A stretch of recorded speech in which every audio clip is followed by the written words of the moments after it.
ಸಮೀಪ ಸಹಿತ ಬರೋದಿಲ್ಲ, ಅಂಥವ್ರ ಸಮೀಪನೂ ನಾವು ಹೋಗೋದಿಲ್ಲ. ಅಷ್ಟು ನಿಷ್ಠೆಯನ್ನು ಗಟ್ಟಿಗೊಳಿಸಿದರು ಬಸವಣ್ಣವರು. ಅಂತಲೇ ಒಕ್ಕಲತನದ ಕಾಯಕ ಹೇಳಿದರು. ಈಗ ನೋಡ್ರಿ, ನಾವು ಇವತ್ತಿನ ದಿವಸ ಒಕ್ಕಲ್ತನ ಮಾಡ್ತಾಯಿದ್ದೇವೆ, ಎಷ್ಟು ಸಂಕಷ್ಟದೊಳಗಿದ್ದೀವಿ. ಉಳ್ಳಾಗಡ್ಡಿ ಚೀಲಕ್ಕೆ 40 ರೂಪಾಯಿ ಐತೆ ರೀ ಕಿಮ್ಮತ್ತು. ಹೋದ ವಾರದಾಗ 50 ಕಿಲೋದ ಪಿಶ್ವಿಗೆ 40 ರೂಪಾಯಿ ಕಿಮ್ಮತ್ತು. ಮೊದಲ ಕಷ್ಟಪಟ್ಟು ನಾವು ರೈತರು ಬೆಳಿಬೇಕು. ಬೆಳೆದದ್ದನ್ನು ಹಿಂಗೆ ಕೌಡಿ ಕಿಮ್ಮತ್ತಿಗೆ ಮಾರಿ ಬರಬೇಕು. ಹೆಂಗೆ ರೈತ ಬದುಕೋದು ಹೆಂಗೆ? ರೈತಗೇನು ಯಾವರ ಪಗಾರ ಅದಾವಂತೀವ ಸರ್ಕಾರದ್ದು?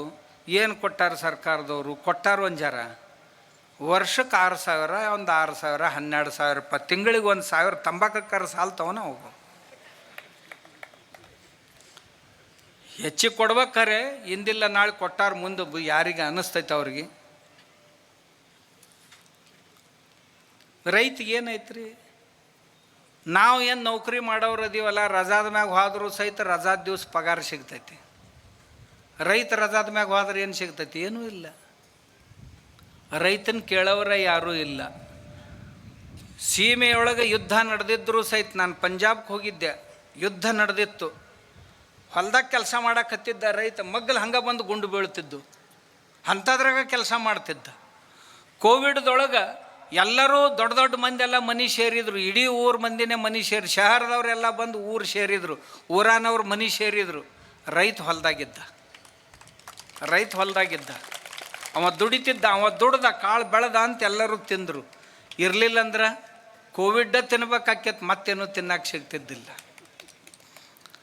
ಆ ರೈತಗೆ ಆ ಕಾಲದಲ್ಲಿಯೂ ಸಹಿತ ಬಸವಣ್ಣವರು ಬಹುದೊಡ್ಡ ಬೆಲೆಯನ್ನು ಕೊಟ್ಟಿದ್ದರು. ಇವತ್ತು ಕೊಡಬೇಕು ನಾವು. ನಮ್ಮ ರೈತ ಇವತ್ತು ಭಾಳ ಸಂಕಷ್ಟದೊಳಗದಾನ. ರೈತ ಯಾಕೆ ಸಂಕಷ್ಟದಾಗದಾನ ಅಂದ್ರೆ ಅವನ ಖರ್ಚು ಹೆಚ್ಚಾಗಕತ್ತೈತಿ, ಆದಾಯ ಕಡಿಮೆ ಆಗಾಕತ್ತೈತಿ. ಖರ್ಚು ಹೆಂಗೆ ಕಡಿಮೆ ಮಾಡಬೇಕು ಅಂದ್ರೆ ಗೊಬ್ಬರ ಖರ್ಚು ಹೆಚ್ಚಾಗಕತ್ತೈತಿ, ಬೀಜದ ಖರ್ಚು ಹೆಚ್ಚಾಗಕತ್ತೈತಿ, ಔಷಧ ಖರ್ಚು ಹೆಚ್ಚಾಗಕತ್ತೈತಿ, ಉಳುಮೆ ಖರ್ಚು ಹೆಚ್ಚಾಗಕತ್ತೈತಿ, ನೀರಿನ ಲೈಟ್ ಬಿಲ್ಲಿನ ಖರ್ಚು ಹೆಚ್ಚಾಗಕತ್ತೈತಿ, ಇವನ್ ಸೈಕಲ್ ಮೋಟ್ರ್ ಪಟ್ಪಟ್ಟಿ ಖರ್ಚು ಹೆಚ್ಚಾಗಕತ್ತೈತಿ, ಟ್ಯಾಕ್ಟ್ರಿ ಎಣ್ಣೆ ತುಟ್ಟಿ ಆಗಕತ್ತೈತಿ. ಎಣ್ಣೆ ತುಟ್ಟಿ ಆದಷ್ಟು ಉಳ್ಳಾಗಡ್ಡಿ ಮತ್ತು ಇವೇನು ಹೆಸರ, ಆ ಕಾಳ ಈ ಕಾಳ ಬೆಳಿತಾನೆ, ಅವಕ್ರ ಬೆಲೆ, ಡಿಸೈಲ್ದ ಬೆಲೆ ಹೆಚ್ಚಾದಂಗೆ ಇವಕ್ರದ್ದು ಬೆಲೆ ಹೆಚ್ಚಾಗಬೇಕಾಗಿತ್ತೋ ಇಲ್ಲೋ? ಇಲ್ಲ. 1965ರಾಗ 100 ರೂಪಾಯಿ ತೊಲಿ ಬಂಗಾರ ಇತ್ತು. ಆವಾಗ 30-40 ರೂಪಾಯಿಗೆ ಚೀಲ ಗೋದಿತ್ತು. ಇವತ್ತು ಗೋಧಿ ಬೆಲೆ ಅಲ್ಲೇ 4-5 ಸಾವಿರದಾಗ ಐತಿ. ಬಂಗಾರ 1,60,000 80,000 ಆಗೈತಿ. ಈ ಅಂತರ ಎಲ್ಲಿದೆ? ಎಲ್ಲಿ ರೈತನ ಮಾಲಿಗೆ ಹಿಂಗೆ ಯಾಕೆ? ಮತ್ತು ಖರೀದಿ ಮಾಡೋರು ನೀವೇನಿಲ್ಲಿ ಕುಂತಿರಲ್ಲ, ಯಾರ ಖರೀದಿ ಮಾಡೋರಿದ್ರಿ ಅಂದ್ರೆ ಡಿಸೈಲ್ ತೊಗೊಳಕ್ಕೆ ಹೆಚ್ಚಾಕಾತು ಅನ್ನಂಗಿಲ್ಲ, ಚಪ್ಪಲ್ ತೊಗೊಳಕ್ಕೆ ಹೆಚ್ಚಾಕಾತು ಅನ್ನಂಗಿಲ್ಲ, ಬಟ್ಟೆ ಖರೀದಿ ಮಾಡಾಕ ರೊಕ್ಕ ಯಾಕೆ ಹೆಚ್ಚ ಅನ್ನಂಗಿಲ್ಲ. ಕಾಯಿಪಲ್ಯ ಖರೀದಿ ಮಾಡಕ್ಕೆ ಹೊಂಟ್ರಂದ್ರೆ ಭಾಳ ತುಟ್ಟಾತಪ್ಪ ನಿಂದತ್ತು. ಹೌದಾ ಗೊಬ್ಬರಗಳೇ? ರೈತನ ಕಾಳ, ರೈತನ ಕಾಯಿಪಲ್ಯ ತಯಾರು ಮಾಡಕ್ಕಂದ್ರೆ ಇಷ್ಟಾಗಿ ತುಟ್ಟಪ್ಪ ಅತ್ತ, ಇಷ್ಟಾಗಿ ತುಟ್ಟಪ್ಪ ಅತ್ತ. ಬೂಟ್ ಖರೀದಿ ಮಾಡಕ್ಕೆ ಹೋದಾಗ ಅನ್ಬೇಕಾಗಿತ್ತೋ ಇಲ್ಲ? ಅನ್ಲಿಲ್ಲ ಇವ. ಹಂಗೆ ಅನ್ಬಾರ್ದು. ಏನು 2 ದುಡ್ಡು ನಮ್ಮ ರೈತಗೆ ಎಷ್ಟು ಮಳೆಯಾಗ ಬೆಳೆಯಾಗ ಬಿಸಿಲಾಗ ದುಡಿತಾ, ನಾವು ಯಾಕೆ ಖರ್ಚು ಮಾಡಬಾರ್ದು ಅಂತ ಅನ್ಬೇಕು ನಾವು. ಈ ಪದ್ಧತಿ ಬೆಳೆಸ್ಕೋಬೇಕು. ಉಳ್ಳಾಗಡ್ಡಿ ರೇಟ್ ಹೆಚ್ಚಾತಂದ್ರೆ ಇಡೀ ದೇಶದ ಕಣ್ಣಾಗ ನೀರು ಬರಕತ್ತೇವು. ಇವರೆಲ್ಲರೂ ಮಕ್ಕಳೇನು ನಾಟಕ ಮಾಡ್ತಾರೋ ಏನು ಖರೆಕರನ ಮಾಡ್ತಾರೋ ಗೊತ್ತಾಗೋದಿಲ್ಲಪ್ಪ. ಕಣ್ಣಾಗ ನೀರು ಬಂದವ್ರ ಗತೆ ಮಾಡ್ತಾರೆ. ಹಿಂಗ್ಯಾಕೆ ಮಾಡ್ತಾರೆ? ರೈತ ಅಂದ ಕೂಡಲೇ ಹಿಂಗ್ಯಾಕೆ ಮಾಡ್ತೀರಿ? ಏನ್ಯಾಕೆ ಮಾಡೋಲ್ರಕ್ಕೆ ಮರ? ನೀವು ರೈತರದಿರಲ್ಲ, ನೀವರ ಶಾಣ್ಯರಾಗಿರಲ್ಲ. ಇವ್ರದವ್ರ ಏನು ಹೇಳೋದ್ರಪ್ಪ? ಇವ್ರದ್ದು ಭಾರಿನೇ ಇರ್ತೈತಿ. ಏನೂ ತ್ರಾಸು ಬೇಡತ್ತಾನ, ಎಲ್ಲ ಅನಾಯಾಸಾಗಿ ಬರ್ಬೇಕು, ಮನೆ ಸೇರ್ಬೇಕತ್ತ. ನಂಗೆ ಆಗೋದಿಲ್ಲ ಅದು. ನಾವು ಮಾಡ್ಬೇಕಾಕೈತೆ ಒಂದು ಜರ. ಈಗ ನೋಡಿ, ಈಗ ಈ ಮುಂಗಾರಿ ಬೆಳೆ ಬಿತ್ತೋದು ಬಂದೈತಿ. ನಿಮಗೆ ಬೇಕಂದಷ್ಟು ಗೊಬ್ಬರ ಸಿಗೋದು ಕಷ್ಟ ಐತಿ. ಯಾಕಂದ್ರೆ ಹಾರ್ಮೋಸ್ ಬಂದೈತಿ. ಯಾವುದೇ ರಾಸಾಯನಿಕ ಪದಾರ್ಥಗಳು ದೇಶದ ಒಳಗೆ ಬರೋಲ್ಲ ಅಂದಾಗ ನಿಮ್ಗೆ ಗೊಬ್ಬರ ತಯಾರು ಮಾಡಿ ಕೊಡೋದು ಎಲ್ಲಿಂದ? DAPನೂ ಸಿಗೋದಿಲ್ಲ ಬೇಕಂದಷ್ಟು, ಯೂರಿಯಾನೂ ಸಿಗೋದಿಲ್ಲ, ಫಾಸ್ಫೇಟು ಸಿಗೋದಿಲ್ಲ, ಯಾವ ಸಿಗೋದಿಲ್ಲ. ಮತ್ತು ಏನು ಮಾಡ್ಬೇಕು ಬಂದೈತಂದಾಗ ಏನಾರ ರೈತರ ಶಾಣ್ಯರಾಗ್ಬೇಕು, ಮಾಡ್ಬೇಕು. ಏನು ಮಾಡ್ಬೇಕು ರೈತರು? ನಾವು ಒಂದೇ ಮಾತು ಹೇಳ್ತೀನಿ ನಿಮಗೆ, ಯೂರಿಯಾ ತಯಾರು ಮಾಡೋಕ್ಕೆ ಹೇಳ್ತೀನಿ, ಪಕ್ಕಾ ನೆನಪಿನಾಗ ಇಟ್ಕೋರಿ. ಹೆಂಗೆ ತಯಾರು ಮಾಡೋದು ಯೂರಿಯಾ? ಒಂದು ಕಟ್ಗೆದು ಬಾಕ್ಸ್ ತಯಾರು ಮಾಡಿರಿ. ಹಳಿ ಪಳಿಗಳು ಮನ್ಯಾಗ ಬಿದ್ದಿದ್ದು ಅಂದ್ರೆ 1-1.5 ಫೂಟ್ ಎತ್ತರ, 5 ಫೂಟ್ ಉದ್ದ, 3 ಫೂಟ್ ಅಗಲದ್ದು ಒಂದು ಬಾಕ್ಸ್ ತಯಾರು ಮಾಡಿರಿ. ಮಾಡಿ ಗಿಡದ ಕೆಳಗಾರ ಇಡ್ರಿ, ಮನ್ಯಾಗಾರ ಇಡ್ರಿ, ಪೆಟ್ಟಿಗೆ ಇಡ್ರಿ. ಅದನ್ನ ಇಟ್ಟು ಕೆಳಗೊಂದು ಪ್ಲಾಸ್ಟಿಕ್ ಹಾಳೆ ಹಾಸ್ರಿ, ಹಾಸಿ ಅದ್ರ ಮ್ಯಾಗ ಪೆಟ್ಟಿಗೆ ಇಡ್ರಿ. ಇಟ್ಟು ಒಡ್ನಾನ ಮಣ್ಣು ತಂದು ತುಂಬ್ರಿ. ಅದ್ರಾಗ ಸಣ್ಣನ ಮಣ್ಣು ತುಂಬಿ ಮೊದಲನೇ ದಿವಸ 30 ಲೀಟ್ರ್ ಗೋಮೂತ್ರ ಅಂದ್ರೆ ತಿಳಿತೈತಲ್ಲ ನಿಮ್ಗೆ, ಹಂದಿ ಮಾರಿವಲ್ಲ, ಹಂದಿಗತೆ ಕೊರ್ರ ಕೊರ್ರ ಕೊರ್ರ ಚೀರ್ತಾವಲ್ಲ ಅವು ಅಲ್ಲ, ಅಂಬಾ ಅಂತ ಏನಂತಾವಲ್ಲ ಅವು, ಅಂಬಾ ಅಂತ ಒದರ್ತಾವಲ್ಲ ಅವಕ್ಕೆ ಆಕಳಂತಾರೆ. ಮತ್ತು ಇವು ಆಕಳಲ್ಲಿ ಇವು ಇವು ಕವು ಅಂದ್ರೆ ಆಕಳಲ್ಲ, ಸಾದೃಶ ಪ್ರಾಣಿ ಅಷ್ಟೇ. ಈ ದೇಶಿ ಆಕಳ ಮೂತ್ರಿ ಹಿಡ್ದಿಡ್ರಿ, ಭಾಳ ತುಟ್ಟಿ. ಇನ್ನು ಭವಿಷ್ಯದಾಗ ಏನೂ ಸಿಗೋದಿಲ್ಲ. ಆಕಳುಗಳು ಯಾಕೆ ಸಾಕ್ಬೇಕಂತಿದ್ರಲ್ಲ, ಇನ್ನು ಮುಂದೆ ಗೊತ್ತಾಕೈತೆ ನೋಡಿ. ಇವು ತಂದ ನೋಡಿ, ಇಲ್ಲಿ ನೋಡ್ರಿ, ಅದ್ರಾನು ಮಾಡ್ಯಾರ, ಇವೆಲ್ಲ ಭಾಳ ಮಾಡ್ಯಾರ. ನಾ ಹಿಂದಗಡೆ ಹೇಳ್ತೀನಿ ಇವು ಕುರ್ದು ನಿಮ್ಗೆ. ಇವ ಒಬ್ಬ ರೈತ ಅದಾನ, ಇವ ಎಲ್ಲ ಮಾಡ್ತಾನೆ ಮನ್ಯಾಗ. 4 ಮಂದಿ ಕೆಲಸ ಕೊಟ್ಟಾನವ. ಇವನ್ನೆಲ್ಲ ಬರೇ ಗೊಡ್ಡ ಆಕಳುಗಳು ಸಾಕಿ ಗೋಮೂತ್ರ 90 ಲೀಟ್ರ್ ತಯಾರಿಡ್ಬೇಕು. 1 ಎಕರೆಗೆ ಬೇಕಾಕ್ಕವು 90 ಲೀಟ್ರ್ ಗೋಮೂತ್ರ. ಮೊದಲನೇ ದಿವಸ 30 ಲೀಟ್ರ್ ಹಾಕ್ಬೇಕು. ಆ ಬಾಕ್ಸ್ನಾಗ ಏನು ಮಣ್ಣು ಹಾಕಿರಲ್ಲ, ಆ ಮಣ್ಣಾಗ 30 ಲೀಟ್ರ್ ಗೋಮೂತ್ರ ಹಾಕಿ ಮಣ್ಣು ಕತ್ತರಿಸ್ರಿ, ಹೊಳ್ಮುಳ್ಳೆ ಮಾಡ್ರಿ ಅದನ್ನೆಲ್ಲ. ಮತ್ತು ಮರುದಿವಸ ಅವತ್ತು 80 ಹಾಕಿ ಕಲಿಸಿ ಇಟ್ಟುಬಿಡ್ರಿ. ಮ್ಯಾಗೊಂದು ಗೋಣಿ ಚೀಲ ಮುಚ್ಚಿಟ್ಬಿಡ್ರಿ. ಮರುದಿವಸ 15 ಲೀಟ್ರ್ ಮತ್ತು ಅದ್ರಾಗ ಹಾಕಿ ಮತ್ತೆ ಕೆದರ್ರಿ. ಅದನ್ನ ಮತ್ತೆಲ್ಲ ಉಣಿಸ್ರಿ, ಅದ್ರಾಗ ಉಣಿಸಿ ಮತ್ತೆ ಹೊಳ್ಳಿ ಮುಚ್ಚಿಡ್ರಿ. 3ನೇ ದಿವಸ ಮತ್ತೆ 15 ಲೀಟ್ರ್ ಹಾಕೋದು, ಮತ್ತೆ ಕೆದರೋದು, ಅದನ್ನೆಲ್ಲ ಉಣಿಸ್ಬೇಕು. ಅದಕ್ಕೆ 15 ಲೀಟ್ರ್ ಉಣಿಸಿ ಮತ್ತೆ ಮುಚ್ಚಿಡೋದು. ಮೊದಲನೇ ದಿವಸ 30, 2ನೇ ದಿವಸ 15, 3ನೇ ದಿವಸ 15, 4ನೇ ದಿವಸ 10 ಲೀಟ್ರ್ ಹಿಂಗೆ ಮಾಡೋದು, ಮುಚ್ಚಿಡೋದು. 5ನೇ ದಿವಸ ಮತ್ತೆ 10 ಲೀಟ್ರ್ ಹಾಕೋದು, ಮತ್ತೆ ಮುಚ್ಚಿಡೋದು. 6ನೇ ದಿವಸ ಮತ್ತೆ 10 ಲೀಟ್ರ್ ಹಾಕಿ ಕಲಸೋದು, ಇಡೋದು. 6 ದಿವಸ ಆತಲ್ಲ. 6 ದಿವಸ ಆಗಿಂದ 4 ದಿವಸ ಮುಚ್ಚಿ ಸುಮ್ಮಿಟ್ಟು ಬಿಡೋದು, ಏನು ಮಾಡೋಕ್ಕೆ ಹೋಗ್ಬೇಡ್ರಿ. 4 ದಿವಸ ಹಂಗೆ ಇಟ್ಟು ಬಿಡೋದು, ಅಂದ್ರೆ 10 ದಿವಸ ಆಯ್ತು. 11ನೇ ದಿವಸ ಆ ಚೀಲ ತೆಗೀರಿ ಮ್ಯಾಲಿದು, ಆ ಬಾಕ್ಸನ್ನು ಎತ್ತಿಬಿಡ್ರಿ. ಎತ್ತಿದ ಕೂಡಲೇ ಏನಾಕತಿ, ಅದೇನು ಗೋಮೂತ್ರ ಉಣಿಸಿರಲ್ಲ ಮಣ್ಣಿಗೆ, ಆ ಮಣ್ಣೆಲ್ಲ ಹರಡಿಬಿಡ್ರಿ, ಅಲ್ಲೇ ನೆಳ್ಳಾಗ ಒಣಗಿಸಿಬಿಡ್ರಿ. ಅದನ್ನು ಒಣಗಿಸಿದ್ರಿ ಅಂದ್ರೆ ನಿಮ್ಮ ಹೊಲಕ್ಕೆ 1 ಎಕರೆಗೆ ಎಷ್ಟು ಯೂರಿಯಾ ಬೇಕಾಕೈತಲ್ಲ ಅಷ್ಟು ಕೆಲಸ ಇದು ಮಾಡ್ತೈತಿ. ಯೂರಿಯಾದ ದುಪ್ಪಟ್ಟು ಪರಿಣಾಮವನ್ನು ಇದು ಕೊಡ್ತೈತಿ. ನೀವಿನ್ನವರು ಎಲ್ಲಿ ಸಿಗ್ತೈತ್ರಿ ಇದು? ಯಾಕಂದ್ರೆ ನಿಮಗೆ ಮಾಡೋದು ಬೇಡಾಗಿರ್ತೈತಿ. ನಾ ಅಂತೀನಿ, ಖರೀದಿ ಮಾಡೋಕೆ ಹೋದಂದ ರೈತ ಸಾಯ್ತಾನೆ. ರೈತ ಮನ್ಯಾಗ ಮಾಡ್ಕೋಬೇಕು ಇದನ್ನು. ಗೋಮೂತ್ರ ನಮಗೆ ಸಿಗೋದಿಲ್ರಿ ಅಂತ ನಿಮಗೆ ಅನಿಸ್ತಂದ್ರೆ ಇನ್ನೊಂದು ಉಪಾಯ ಹೇಳ್ತೀನಿ. ಏನಪ್ಪ ಇನ್ನೊಂದು ಉಪಾಯ ಅಂತಂದ್ರೆ, ಈ ಗೋಕೃಪಾಮೃತಮ್ ಅಂತ ಒಂದು ಸಿಗ್ತೈತಿ, ಕಲ್ಚರ್ ಇರ್ತೈತೆ. ಅದು 1 ಲೀಟ್ರ್ ಬಾಟ್ಲಿ ಯಾರು ಬೇಕಾದವ್ರು ಪುಕ್ಕಟ್ ಕೊಡ್ತಾರೆ. ಈಗ ಬಂದಿದ್ನಲ್ಲಿ ಇವನ ಹತ್ರದ ಇಲ್ಲಿ ಗದಗಿನೊಳಗೆ ಸುಮಾರು ಹಳ್ಳಿಗೆ ಜನ ಅದಾರ ನಮ್ಮ ಗೋಕೃಪಾಮೃತಮ್ ಮನೆಯೊಳಗಿದ್ದವ್ರು. 1 ಲೀಟ್ರ್ ಗೋಕೃಪಾಮೃತಮ್ ತೊಗೊಂಡು ಹೋಗ್ಬೇಕು. ಒಂದು ಬ್ಯಾರಲ್ ನೀರಿನಾಗ ಹಾಕ್ಬೇಕು. 200 ಲೀಟ್ರ್ದಾಗ 2 ಕಿಲೋ ಬೆಲ್ಲ, 2 ಕಿಲೋ ಮಜ್ಜಿಗೆ, 2 ಲೀಟ್ರ್ ಮಜ್ಜಿಗೆ ಹಾಕಿಬಿಡ್ರಿ. 6 ದಿನ ಹಿಂಗೆ ಒಂದು ಜರ ತಿರ್ಸ್ಕೊತಾ ಇರ್ರಿ. 6ನೇ ದಿವ್ಸಕ್ಕೆ ತಯಾರಾತು ಗೊಬ್ಬರ.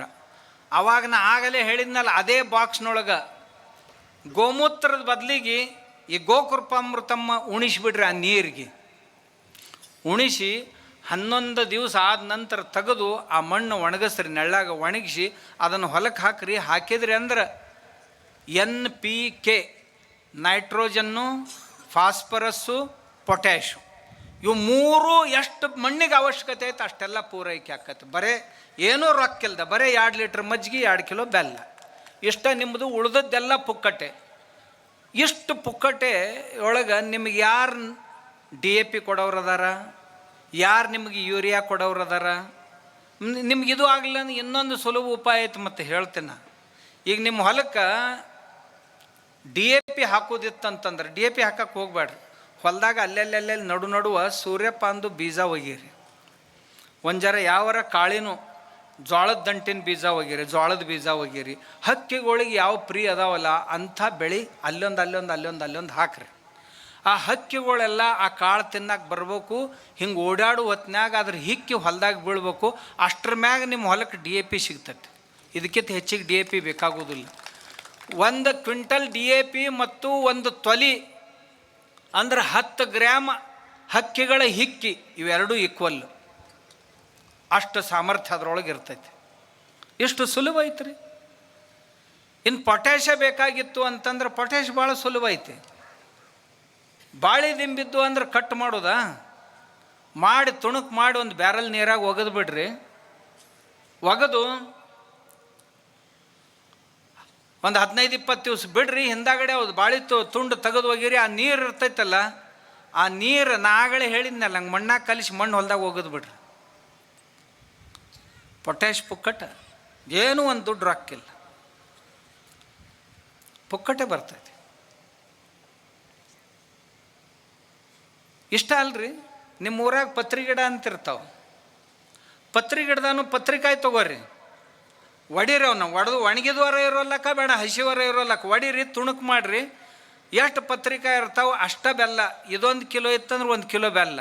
ಒಂದು ಜರ ಬೆಲ್ಲ ಹೆಚ್ಚು ಹಾಕಿದ್ರೆ ಇನ್ನಟ್ಟು ಭಾಳ ಚಲೋ. 1 ತಿಂಗಳು ಹಂಗೆ ಇಡಬೇಕು. ಇಟ್ರಿ ಅಂತಂದ್ರೆ ಎಷ್ಟು ಚಂದ ದ್ರಾವಣ ತಯಾರಾಕೈತಿ. ನಂಬರ್ 1 ಪೊಟ್ಯಾಷ್ ಜಗತ್ತಿನೊಳಗೆ ಅಂಥ ಪೊಟ್ಯಾಷೇ ಇಲ್ಲಿ ಇಲ್ಲ. ಅಷ್ಟು ಚಲೋ ಐತಿ. ಬೆಳೆಗಳ ಬೆಳವಣಿಗೆಗಾಗಿ ಹ್ಯೂಮಿಕ್ ಆ್ಯಸಿಡ್ ಅಂತ ಬೇಕಾಕೈತಿ. ಹ್ಯೂಮಿಕ್ ಆ್ಯಸಿಡ್ ಎಲ್ಲಿಂದ ಅದು 5,000 ರೂಪಾಯಿ 10,000 ರೂಪಾಯಿ ಲೀಟ್ರ್. ನಿಮ್ಮ ಮನ್ಯಾಗ ಪುಕ್ಕಟೆ ಮಾಡ್ಕೊಳ್ಳೋದು ಹೇಳ್ತೀನಿ. ಹೆಂಗೆ? ಒಂದು ಚೀಲ ತೊಗೋರಿ, ಅದ್ರ ಮ್ಯಾಗ ಒಂದು ಇಂಚ್ ಮಣ್ಣು ಹಾಕ್ರಿ. ಮಣ್ಣು ಹಾಕಿ ಈ ಶೇಂಗಾದ ಕಾಳು ಇರ್ತಾವಲ್ಲ, ಶೇಂಗಾ ಅದ್ರ ಮ್ಯಾಗ ಹಾಕಿರಿ. ಆ ಕಾಳಿನ ಮ್ಯಾಗ ಒಂದು ಸಣ್ಣ ಒಂದು ಜರ ಮಣ್ಣು ಹಾಕ್ರಿ. 7-8 ದಿವ್ಸಕ್ಕೆ ಮಳೆ ಕುಡಿತಾವೆ ಕಾಳು. 2 ಎಲೆ ಬರಕ್ಕೆ ಹತ್ತವಲ್ಲ, ಬರೋಕ್ಕಿಂತ ಮುಂಚೆನ ಅವನ್ನ ಕಿತ್ಕೊಂಡು ಬಿಡ್ರಿ. ಕಿತ್ಕೊಂಡು ಒಳ್ಳಾಗ ಹಾಕಿ ರುಬ್ಬಿ ನೀರ್ನಾಗ ಕಲಿಸಿಬಿಡ್ರಿ. ಹ್ಯೂಮಿಕ್ ಆ್ಯಸಿಡ್ ತಯಾರಾದ. ನೀವು ಎಷ್ಟು ಅಂತೀರಿ ಅಷ್ಟು. 1 ಕಿಲೋ ಕಾಳಿನಾಗ 10 ಎಕರೆ 20 ಎಕರೆಗೆ ಬೇಕಾಗಷ್ಟು ಗ್ರೋತ್ ಪ್ರಮೋಟರ್ ನಿಮ್ಮ ಮನ್ಯಾಗ ತಯಾರಾತು. ಅಂದ್ರೆ ಬೆಳವಣಿಗೆಗಾಗಿ ಬೇಕಾಗುವಂಥವು. ದನ ತಿನ್ನಲಾರ್ದಂಥ ಒಂದು 10-12 ಪ್ರಕಾರದ ಕಸಗಳು ತಂದು ನೀರ್ನಾಗ ಹಾಕಿ ಕಳ ಕುದಿಸಿ ಆ ನೀರು ಹೊಡೆದು ಬಿಡ್ರಿ. ಒಂದು ಹುಳ ಉಳಿಯಂಗಿಲ್ಲ. ಯಾವ ಬೆಳೆಗೆ ಬೇಕಾದ ಬೆಳೆ ಇರಲಿ, ಆ ಬೆಳೆಗಳಿಗೆ ಬಂದು ಒಂದು ಹುಳ ಉಳಿಯಂಗಿಲ್ಲ. ಅಂದಾಗ ರೊಕ್ಕ ಉಳಿತಂತೀರ ಇಲ್ಲಂತ ನಾ ಮಾಡಿ ಹೇಳ್ತೀನಿ. ಇದನ್ನ ಮಾಡ್ಲಾರ್ದು ಏನೂ ಹೇಳೋದಿಲ್ಲ. ನೀವು ಮತ್ತೆ ಕೇಳೋರು ಇದು ಎಲ್ಲರೂ ಸಿಗ್ತಿತ್ತಂದ್ರೆ ಹೇಳ್ರಲ್ಲ. ಮತ್ತು ನಿಮಗೇನು ಕೆಟ್ಟ ಬೇನಾಗೈತಪ್ಪ, ಮಾಡ್ಕೊಳಕ್ಕೆ ಏನಾಗೈತಿ? ದನ ತಿನ್ನಲಾರ್ದು ಕಸ ಇಲ್ಲ, ರಸ್ತಾದ ಮ್ಯಾಗ ಎಷ್ಟಿಲ್ಲ ಅಂತೀರಿ ನೀವು. ಅಂಥ ಒಂದು 8-10 ಪ್ರಕಾರದ 1 ಕಿಲೋ ಒಳೆ ಮಾಡಿರಿ. 10 ಕಿಲೋ ಆಕೈತಿ. ಇಡೀ ಹೊಲಕ್ಕೆ ಸಾಕಾಕೈತಿ. ನಮ್ಮ ಹೊಲ ನಾವು ಏನು ಅಂದದ್ದು ಕೊಡ್ತೈತಿ. ಅಷ್ಟೇ ಅಲ್ಲ, ನಮ್ಮ ಹೊಲ ಇವತ್ತಿನ ದಿವಸ ತನಗೆ ಬೇಕಾದಂಥ ಗಿಡಗಳಿಲ್ಲದಕ್ಕೆ ನೆಳ್ಳಾಕತ್ತೈತಿ. ತಾಪಮಾನ ಎಷ್ಟು ಹೆಚ್ಚಾಗೈತೆ ರೀ? 42, 44, 46 ಡಿಗ್ರಿ ತಾಪಮಾನ. ಈ ತಾಪಮಾನ 52 ಡಿಗ್ರಿಗೆ ಹೋತು ಅಂತಂದ್ರೆ, ಇನ್ನು 4 ಡಿಗ್ರಿ ಹೆಚ್ಚಾತಂದ್ರೆ ನಿಮ್ದು ಇದೇನು ಎರೆ ಮಣ್ಣು ಐತಲ್ಲ, ಇದೆಲ್ಲ ಉಸುಗಾಕೈತಿ. ಎಷ್ಟು? 4 ಫೂಟ್ ಉಸುಗಾಕೈತಿ. ಇದು 52 ಡಿಗ್ರಿ ಟೆಂಪ್ರೇಚರ್ಗೆ ಹೋತಂದ್ರೆ ಆ 4 ಫೂಟ್ ಉಸುಗಿನಾಗ ಯಾವ ಬೆಳೆನೂ ಬರೋದಿಲ್ಲ. ಯಾವಕರು ಬೇರೆ 4 ಫೂಟ್ ಕೆಳಗದವಲ್ಲ ಅವೆಲ್ಲ ಬೆಳೆಗಳು ನಷ್ಟ ಆಗಿ ಹೋಗ್ತಾವೆ. ಆ 4 ಫೂಟ್ನೊಳಗೆ ಇರಬೇಕಾದಂಥ ಜೀವಾಣುಗಳೆಲ್ಲ ಖಲಾಸಾಗಿ ಹೋಗ್ತಾವೆ. ಮುಂದೆ ನಾವು ಏನು ಮಾಡೋರಿದ್ದೀವಿ? ಅದಕ್ಕೆ ಹೊಲದಾಗ ರೈತರು ಗಿಡಗಳು ಹಚ್ಕೋಬೇಕು. ಇವ ಅಂತಾನೆ ಅದು ನೆಳ್ಳಗೋಯ್ತೈತಿ, ಇದು ನೆಳ್ಳಗೋಯ್ತಿ. ಇಲ್ಲ, ನಿಂದ ನೆಳ್ಳ ಬೇಡಾಗೈತಿ ಹೊಲಕ್ಕೆ. ಉಳ್ದು ಎಲ್ಲಕ್ಕೂ ನೆಳ್ಳು ನಡಿತೈತಿ. ಇವ ಬಂದ ಅಂದ್ರೆ ಹೊಲ ತರ ನಡಗತೈತಿ. ಹೊಲದಾನ ಗಿಡ ತರ ನಡಗುತ್ತಾವು. ಏನು ತೊಗೊಂಡು ಬಂದನೋ ಏನು ಹೊಡಿತಾನೋ, ಯಾರನ್ನೂ ಕೊಲ್ತಾನೋ ಯಾರಿಗೂ ಗೊತ್ತು. ನಮ್ಮನ್ನು ಪೋಷಿಸಬೇಕಾದವ ಇವ ಕೊಲ್ಲಕ್ಕೆ ಬರ್ತಾನೆ ಏನಪ್ಪ. ಯಾಕಂದ್ರೆ ಒಂದು ಪಂಪ್ ಹಾಕ್ಕೊಂಡು ಹೊಲಕ್ಕೆ ಬಂದಂದ್ರೆ ತರ ನಡಗ್ತಾವೆ. ಇನ್ನು ಯಾರ್ಯಾರನ್ನೂ ಕೊಲ್ತಾನೆ ಯಾರಿಗೂ ಗೊತ್ತು ಅಂತ. ಹಿಂಗೆ ಕೊಡ್ಲಿ ಹಿಡ್ಕೊಂಡು ಬಂದಂದ್ರೆ ಗಿಡಗಳು ಥರ ಥರ ನಡಗ್ತಾವೆ. ಇವತ್ತು ಯಾರು ಪಾಳಿ ಹಸ್ತಾನೆ ಯಾರಿಗೂ ಗೊತ್ತಂತ. ಹಂಗಾಗಬಾರ್ದು ರೀ. ಒಕ್ಕಲ್ಗೇನು ಗೆಳೆಯರು ಯಾರು ಅಂತಂದ್ರೆ ಗಿಡಗಳು. ಹೊಲ್ದಾಗ ಈ ಹೊನ್ನವ್ರಿ ಅಂತ ಇರ್ತಾವೆ, ಗೊತ್ತೈತೆ? ಗುಡ್ಡದಾಗ ಬೆಳಿತಾವೆ ನೋಡ್ರಿ ಹೊನ್ನವ್ರಿ. ಅವ್ರಿ ಗಿಡ ಏನಿರ್ತಾವಲ್ಲ, ಹಳದಿ ಬಣ್ಣದ ಹೂ ಅಕ್ಕವಕ್ಕ ಹೊನ್ನರಿಕೆ ಅಂತಾರೆ. ಹೊನ್ನರಿಕೆ ಗಿಡ ನೋಡಕ್ಕೆ ಗಿಡ ಅಷ್ಟೇ 2 ಫೂಟ 3 ಫೂಟ್ ಇಷ್ಟ ಇರ್ತೈತಿ ರೀ ಎತ್ತರ. ಅದ್ರ ಬೇರ 200 ಫೀಟ್ ಕೆಳಗಿರ್ತೈತಿ, 200 ಫೂಟ್ ಕೆಳಗೆ ಹೋಗಿರ್ತೈತಿ. ಮತ್ತು ಅದ್ರ ವಿಶೇಷ ಏನು ಅಂದ್ರೆ ಕಲ್ಲು ಗುಡ್ಡದಾಗ ಇರ್ತೈತೆ ಅದು. ಆ ಹೊನ್ನರಿಕೆ ಗಿಡದ ಬೇರೇನಿರ್ತಾವಲ್ಲ, ಬೇರಿನ ಮ್ಯಾಗಿರುವಂಥ ಜೀವಾಣುಗಳು, ಬ್ಯಾಕ್ಟೀರಿಯಾಗಳು ತಮ್ಮ ಬೆವರು ಬಿಟ್ಟು ಅಂತಂದ್ರೆ ಕಲ್ಲು ಸಿಡಿತೈತಿ. ಕಲ್ಲು ಸಿಡಿದು ಕಲ್ಲು ಇಬ್ಬಾಗ ಆಕೈತಿ. ಅವಾಗ ಅದ್ರ ಬೇರೆ ಕೆಳಗೆ ಹೊಕ್ಕೈತಿ. ಕಲ್ಲು ಒಡೆಯುವಂಥ ಸಾಮರ್ಥ್ಯ ಅದರ ಜೀವಾಣುಗಳು ಬಿಟ್ಟಂಥ ಬೆವರಿನ ಆ್ಯಸಿಡ್ನೊಳಗೈತದು. ಅವುಗಳನ್ನು ನಾವು ದಿಲ್ಲಿಗೆ ಉತ್ತರ ಪ್ರದೇಶಕ್ಕೆ ಹೋದಾಗ ನನಗೊಬ್ಬ ಸೈಂಟಿಸ್ಟ್ ಸಿಕ್ಕ. ಅವ ಅಂದ, ಆ ಹೊನ್ನವ್ರು ಏನೈತಲ್ಲ ಅದ್ರ ಬೇರುಗಳನ್ನು ತೊಗೊಂಡು ಅದನ್ನೆಲ್ಲ ಸ್ವಚ್ಛ ನೀರಾಗಿ ತೊಳ್ಕೊಂಡು ಅದ್ರಾಗ ಒಂದಿಷ್ಟು ಮಜ್ಜಿಗೆ ಹಾಕಿ ಒಂದಿಷ್ಟು ಬೆಲ್ಲ ಹಾಕಿ ಅವುಗಳನ್ನ ಡೆವಲಪ್ ಮಾಡ್ತಿದ್ದ. ಯಾಕಂತ ಕೇಳಿದೆ, ಈ ಬ್ಯಾಕ್ಟೀರಿಯಾ ಡೆವಲಪ್ ಮಾಡಿ ಹೊಲ್ದಾಗ ಹೊಡಿತೀನಿ ರೀ, ನಮ್ಮ ಬೆಳೆಗಳು ಬೆಳೆ ಬೇರಿನ ಮ್ಯಾಗ ಇದು ಕುಂತಂತಂದ್ರೆ ಬೇರುಗಳು ಸಹಿತ ಕೆಳಗಿಳಿದು ನೀರು ತೊಗೊಂಡು ಮ್ಯಾಗ ಬರ್ತಾವ್ರಿ ಅಂತ. ಎಂಥ ಬುದ್ಧಿವಂತರು ಅದಾರ ಜನ. ನಮ್ಗೆ ಯಾಕೆ ತಿಳಿಬಾರ್ದು? ಮತ್ತು ಹೇಳಿಂದರ ಮಾಡೋರು ಎಷ್ಟು ಮಂದಿ ಅದೇರಿ ಅಂತೀರಿ ಇದ್ರಾಗ? ನೀವೆಲ್ಲ ಕೇಳೋರ ಹೊರತು ಮಾಡೋರು ಯಾರು ಅಲ್ಲವೇ ಅಲ್ಲ. ನಾವು ಪುಣ್ಯಾತ್ಮರು ನಮ್ಮ ಹೊಲದಾಗ ಕನಿಷ್ಠ 1 ಎಕರೆಗೆ 25 ಗಿಡ ಹಚ್ಚಬೇಕು. ನಮ್ಮ ಮಠದಾಗ ಬರ್ರಿ, ನಾ ಎಷ್ಟು ಗಿಡ ಹಚ್ಚೀನಿ ಅಂತಂದ್ರೆ, ಕೊಲ್ಲಾಪುರ ಸಿಟಿ ಒಳಗೆ 42 ಡಿಗ್ರಿ ಟೆಂಪ್ರೇಚರ್ ಈ ವರ್ಷ. ನಮ್ಮ ಮಠದಾಗ 35 ಡಿಗ್ರಿ ದಾಟ್ಲೇ ಇಲ್ಲ. 7 ಡಿಗ್ರಿ ಟೆಂಪ್ರೇಚರ್ ಹೊರಗಿನಕ್ಕಿಂತಲೂ ನಮ್ಮ ಮಠದಾಗ ಕಡಿಮೆ ಇತ್ತು. ನಮ್ಮ ಮಠದಾಗ ಅಂದ್ರೆ ಅಷ್ಟೇ 300 ಎಕರೆದಾಗ, ಉಳಿದ ಕಡೆ ಎಲ್ಲ ಕಾವು. ಇದರ ಅರ್ಥ ಈ ಭೂಮಿಯನ್ನು ತಂಪಾಗಿಡಬೇಕಾಗಿತ್ತು ಅಂತಂದ್ರೆ ಗಿಡಗಳು ಬೇಕು. ಭೂಮಿ ತಂಪಿತ್ತಂದ್ರೆ ಭೂಮಿಯೊಳಗಿನ ಜೀವಾಣುಗಳು ಸುರಕ್ಷಿತ ಉಳಿತಾವೆ. ಭೂಮಿಯೊಳಗಿನ ಜೀವಾಣು ಸುರಕ್ಷಿತ ಇದ್ದು ಅಂದ್ರೆ ಬಿದ್ದ ಮಳೆ ಹೀರ್ಕೊಂಡು ಮಣ್ಣಿನೊಳಗೆ ನೀರನ್ನು ಹೀರ್ಕೊಂಡು ಕೆಳಗೆ ಕಳಿಸ್ತಾವು. ಮಳೆ ಸ್ವಲ್ಪ ಬಂದರೂ ಸಹಿತ ನಮ್ಮ ಬೆಳೆ ಪಾರಾಗ್ತಾವೆ. ಈಗೇನಾಗೈತಿ, ಈ ರಾಸಾಯನಿಕ ಗೊಬ್ಬರ ಹಾಕಿ ಹಾಕಿ ಹಾಕಿ ಹಾಕಿ ನಮ್ಮ ಮಣ್ಣು ಕಾಂಪ್ಯಾಕ್ಟ್ ಆಗೈತಿ, ಹತ್ತಂಡೆ ಆಗೈತಿ. ಎಷ್ಟು ಮಳೆ ಬಿದ್ದರೂ ನೀರು ಓಡಿ ಹೊಕ್ಕೈತಿ, ಮಣ್ಣಾಗ ಒಟ್ಟ ಇಳಿದಿಲ್ಲ. ಹೀಗಾಗಿ ಮಳೆ ಕಡಿಮೆ ಆಯ್ತು ಅಂತಂದ್ರೆ ಬೆಳೆನೇ ಬರೋದಿಲ್ಲ. ಬೆಳೆ ಬರಬೇಕಾಗಿತ್ತು ಅಂತಂದ್ರೆ ಮಣ್ಣಿಗೆ ಒಂದು ಜರ ಸಗಣಿ ಗೊಬ್ಬರ ಅನ್ನೋದಕ್ಕಿಂತಲೂ ನಾ ಆಗಲೇ ಹೇಳಿದ್ನಲ್ಲ, ಇಂಥವುಗಳನ್ನು ಮಾಡಿ ಸ್ವಲ್ಪ ನಮ್ಮ ಎದುರೊಳಗೆ ಬಿಟ್ಟು ಭೂಮಿಗೆ ಅಂದ್ರೆ ನಮ್ಮ ಭೂಮಿಯೊಳಗೆ ಜೀವಾಣುಗಳು ಹೆಚ್ಚಾಗಿ ಭೂಮಿಯ ಫಲವತ್ತತೆ ಹೆಚ್ಚಾಗ್ತೈತಿ. ಆವಾಗ ಸ್ವಲ್ಪ ಮಳೆ ಬಂದರೂ ಸಹಿತ ಅಷ್ಟ್ರ ಮ್ಯಾಗ ನಮ್ಮ ಬೆಳೆ ಕಡಕಾಗ್ತಾವೆ. ಅದಕ್ಕೆ ಹೊಲದಾಗ ಗಿಡ ಹಚ್ಚಬೇಕು. ಮಣ್ಣಿನ ಫಲವತ್ತತೆಯನ್ನು ಹೆಚ್ಚು ಮಾಡೋಕ್ಕೆ ಮನ್ಯಾಗ 2 ಆಕಳ ಇಟ್ಕೋಬೇಕು. ಆಕಳ ಸಗಣಿ ಮೂತ್ರ ಅದರ ಜೀವಾಮೃತ ಗೋಕುಪಾಮೃತ ತಯಾರು ಮಾಡಿ ಮಣ್ಣಿನ ಮ್ಯಾಗ ಸಿಂಪಡಿಸ್ಬೇಕು. ಮಣ್ಣಿನ ಮ್ಯಾಗ ಬರೇ ಸ್ಪ್ರೇ ಮಾಡಿಬಿಡ್ರಿ ನೀವು. ಹಸಿ ಇದ್ದಾಗ ಮಣ್ಣಿನ ಒಳಗೆ ಇಳಿತಾವು. ಒಂದೊಂದು ಜೀವಾಣು ಕೋಟಿ ಜೀವಾಣುಗಳನ್ನು ತಯಾರು ಮಾಡ್ತೈತಿ. ಮಣ್ಣಂದ್ರೆ ಕಾಫಿ ಪುಡಿ ಆದಂಗೆ ಆಕೈತಿ. ಆವಾಗ ರೈತರು ಯಾರ ಮುಂದೆ ಕೈ ಒಡ್ಡುವಂಥ ಪ್ರಸಂಗ ಬರೋದಿಲ್ಲ. ನಾನು ನಮ್ಮ ಹೊಲದಾಗ ಇವನ್ನೆಲ್ಲ ಪ್ರಯೋಗ ಮಾಡೀನಿ. ನಮ್ಮಷ್ಟು ಸುಮಾರು ಮಣ್ಣು ನಿಮ್ಮ ಕಡೆ ಇಲ್ಲ. ನಮ್ಮಲ್ಲಿ ಮಳೆಗಾಲದಾಗ ಸಹಿತ ಮಳೆ ಬಿತ್ತಂದ್ರೆ 8 ದಿವಸ ಮಳೆ ಬರಲಿಲ್ಲ ಅಂತಂದ್ರೆ ಬಿರುಕು ಬಿಡಕ್ಕೆ ಶುರು ಆಕೈತಿ ಅಂಥ ಮಣ್ಣು. ಯಾಕಂದ್ರೆ ಮಣ್ಣಾಗ ನಾ ಏನು ಹಾಕ್ತೇನಲ್ಲ ಮಳೆ ಬಿದ್ದೆಲ್ಲ ಬಸ್ಕೊಂಡ ಹೊಕ್ಕೈತಿ.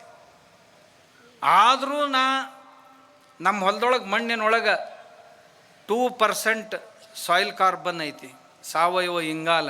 ನಿಮ್ಮ ಹೊಲದೊಳಗೆ 0.2% ಐತಿ. ನಮ್ಮ ಹೊಲದಾಗ ನಾ 2% ಪೂರ ಇಟ್ಟೀನಿ.